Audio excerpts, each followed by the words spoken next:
And I'll just share a few photos along the way with my story and some insights on how I perceive connecting to your new normal after a cancer diagnosis or a cancer journey or a cancer experience, however people like to, well, not like to, none of us like to talk about it, but how we refer to it in our own experiences. Excuse me.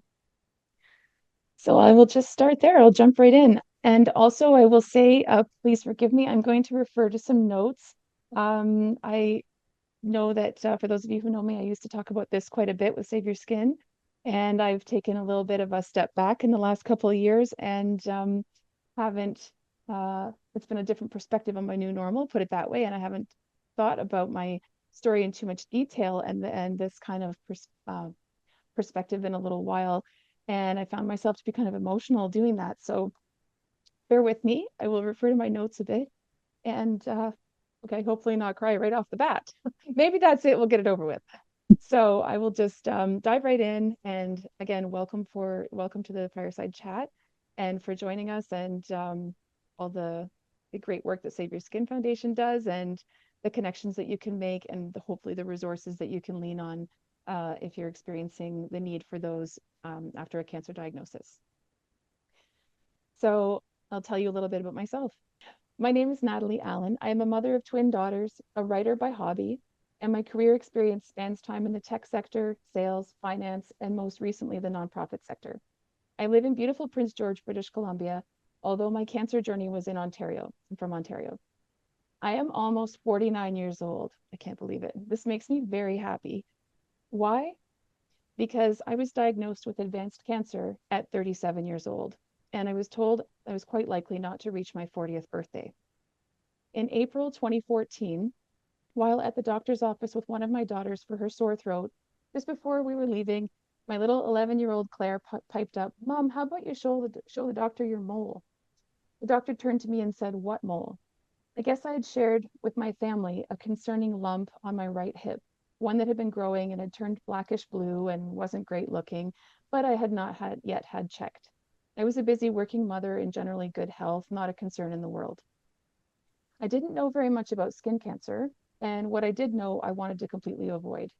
I had been a sun worshiper all my life, and I wanted to pretend that that didn't have anything to do with the changes in this weird mole. I had a suspicion. One look at it, and my doctor immediately referred me to a surgeon in the next town. My appointment was in 2 days. It seemed quick. I knew nothing of the process and actually thought I was going to see a dermatologist. But no, I was on a surgeon's table in moments and went home an hour later with a part of me missing. I took the next day off work, quite sore, but also quite upset. I couldn't shake the feeling that something was very wrong.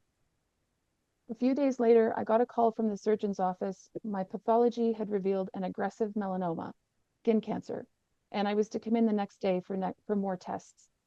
A few days later, I received a call from my doctor, and she told me to sit down. She had something to say.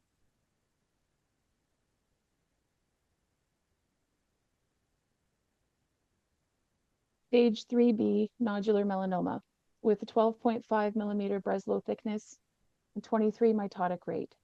It had spread to my lymph nodes. It was advanced and fast moving. I needed a CT scan immediately, and I was being referred to Sunnybrook Cancer Center in Toronto to meet oncologists. All of these words sounded like a foreign language.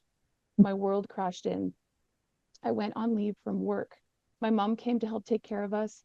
I had a dizzying couple of weeks of appointments, consulting with surgical, medical, and radiation oncologists, dermatologists, and other specialists. I was in shock, but I remember most of it, and I do know I was in denial. I was scheduled for a complete lymph node dissection surgery on my right groin, and I fought against that like a cat being lowered into a tub of water. I really didn't want to do it. But my doctor told me I needed this surgery, and though I was still in denial, I listened to her. I went into my surgery in May 2014, a defiant immortal, and I came out a damaged person who had to remain horizontal for 2 months with drains in my leg and hip, a giant incision from which the scar still causes me psychological discomfort, a growing case of lymphedema, and several lymph nodes missing, 4 of 13 of which were positive for melanoma. I was devastated.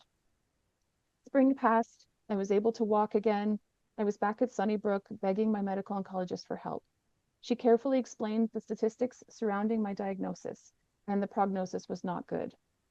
She told me it was unlikely I would live to see my daughters graduate from high school. They were 11 at the time. This was really impactful, and those were her exact words. Again, I was devastated. Those words filled me with fear. I had to be there for my daughters. My doctor helped me to do a lot of research. Though treatment options for stage 3 melanoma in 2014 were not what they are today, my options were very limited. And then we found a clinical trial. I was eligible for a trial randomized with a chance at getting immunotherapy treatment, which was something my doctor said would be good to get my hands on. I signed the paperwork, I had a 50-50 chance, and I waited the agonizing 2 days to see if I would get my wish. Somehow, miraculously, as I'm not typically favored by Lady Luck, miraculously, I got the immunotherapy drug, a chance that might be what affords me talking to you today. I was scheduled for 8 infusions at the Cancer Center chemotherapy ward and CT scans every 3 months, and we were off to the races. My family and I actually had a party when we got the call because we had a glimmer of hope.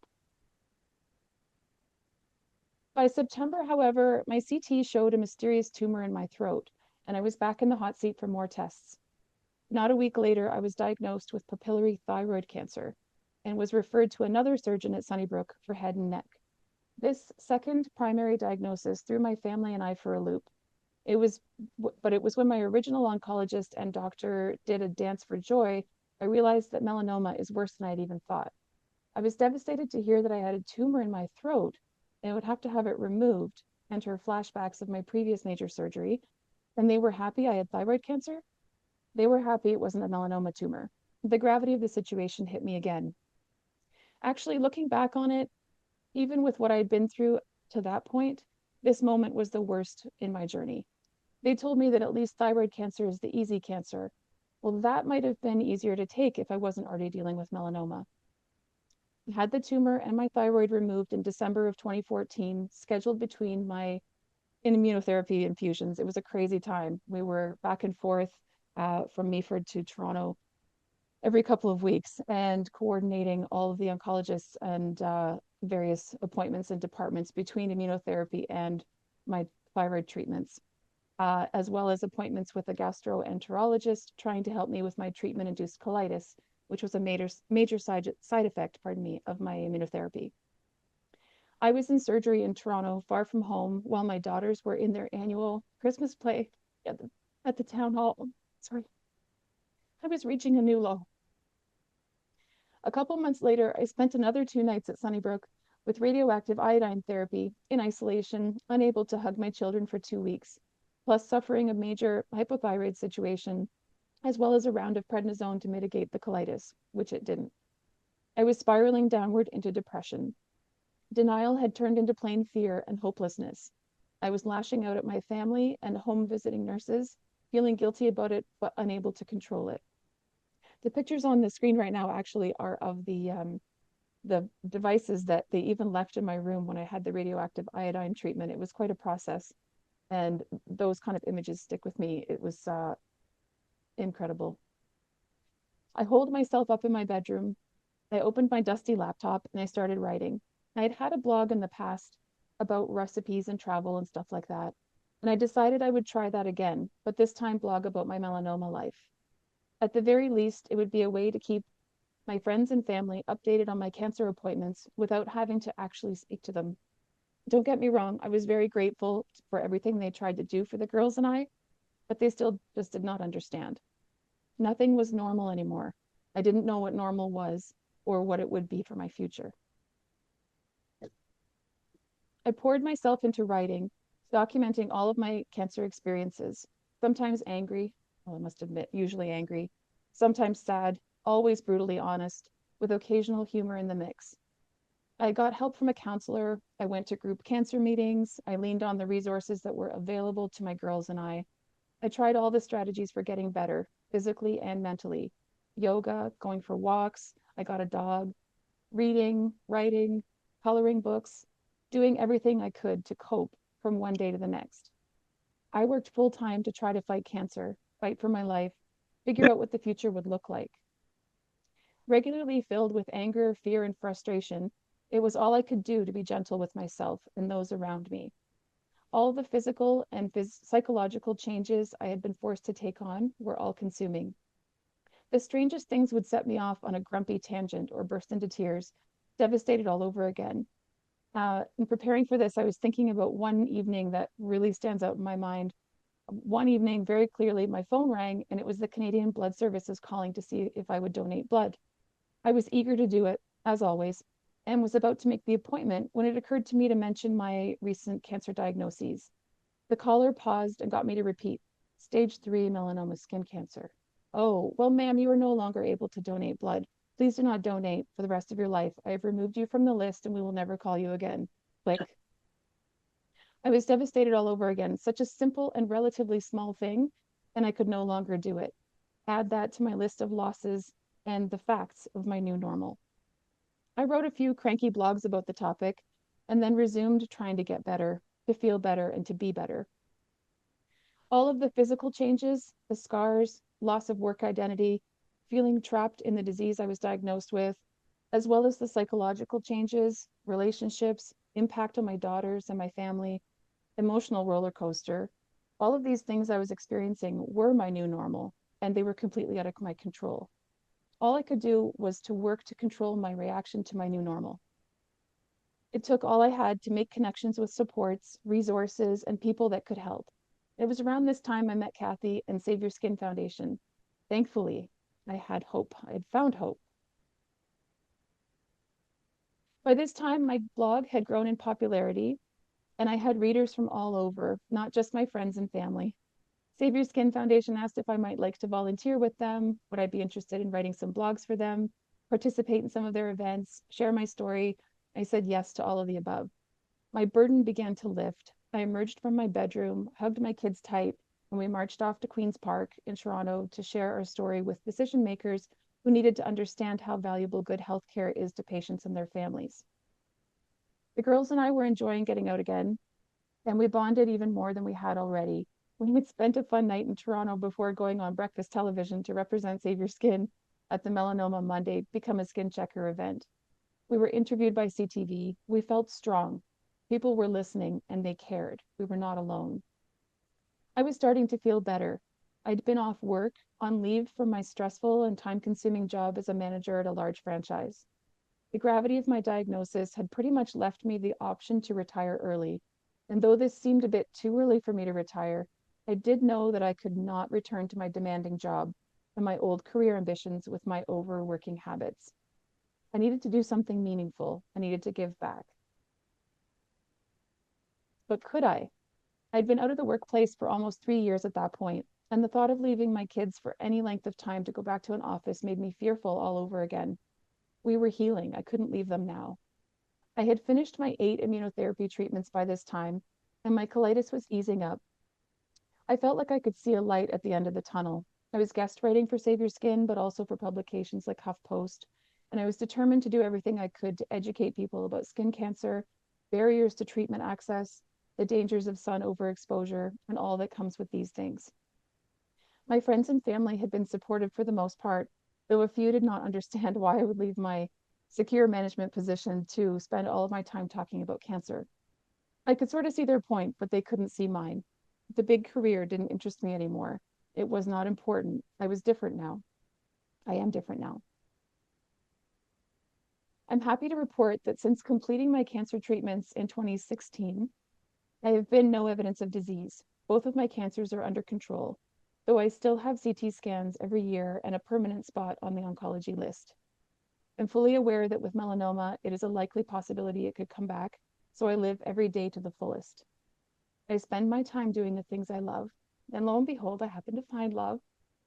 My husband, Mike Allan, who is also a metastatic melanoma survivor of over a decade, fills my cup and makes me feel like the sun is shining down on me. Even though we both avoid UV rays, we find warmth together. And my favorite part, my beautiful, caring, intelligent, successful daughters have graduated high school, and I saw it, even though it was COVID. I didn't exactly see it happen, but I know it happened. And they've graduated college programs and apprenticeships and have begun their careers in the fabulous city and province where I now live. We rejoice together and cherish every moment we have. In the last few years, my professional efforts have been less in the cancer space, but still in nonprofit, in work that I hope is meaningful in one way or another. I'm still always working on what my new normal looks like for my career. I take it day by day or week by week, depending on the season. Sometimes I'm determined to start my own business. Sometimes I work very hard on a concentrated, huge project. Sometimes I go on vacation and disappear for weeks. 100% honest, since meeting the man of my dreams and moving to BC, I don't focus on my career as much as I used to. And I think that's a very big part of my new normal as far as my work life goes, but also for work life balance. To quote my dear friend, Kathy Barnard, when a person is diagnosed with cancer, they are confronted on all levels physically, socially, emotionally, economically. From the moment they hear the word cancer, their life has changed. They will be facing challenges they weren't prepared to take on. An onslaught of emotions, appointments, decisions, treatments, surgeries, doctors, symptoms, pills, reports, and the list goes on. I'm sure you all know that too well. Every patient is unique and will approach their experience differently from others, but all of them require support from one or more sources. For me now, the way I spend each and every moment of each and every day is the most important thing on my mind. A fulfilling life sharing kindness and love is my priority now. That to me is more meaningful and fruitful than climbing any corporate ladder. My work life balance is my new goal, aiming to be heavy on the life. My identity now is made up of things I never would have imagined I would experience. Many not so great, cancer, but many, many more that I may not even have considered if it wasn't for my new normal and this experience, and seeing the world and everyone around me in a truly open minded, open hearted, grateful way. All this to say, I don't have a short answer for the question of how to connect with your new normal. In my experience, normal is a moving target. It changes from day to day, and it really is different for everyone. In preparing for this chat, I realized how much my work and career have defined my concept or concepts of normal over my life and how I see myself in the world. But overall, I want my new normal to encompass that and more, and the ability to recognize the good things in every day. So I hope that this story and this perspective can help you as you think about what your new normal looks like, and also know that you're not alone and that your normal is going to be different and quite often can be different from day to day. We all experience things, we have good days and bad days, and there's certainly no end to those after a cancer diagnosis. Um, we just try to find the hope in the good days and hold on to those when we can. So thank you very much for letting me join you this evening, and I'd love to keep going with the discussion. If anybody has any questions or even suggestions for how they're coping or trying to find or get to or live with their new normal, always up for that discussion. Thank you.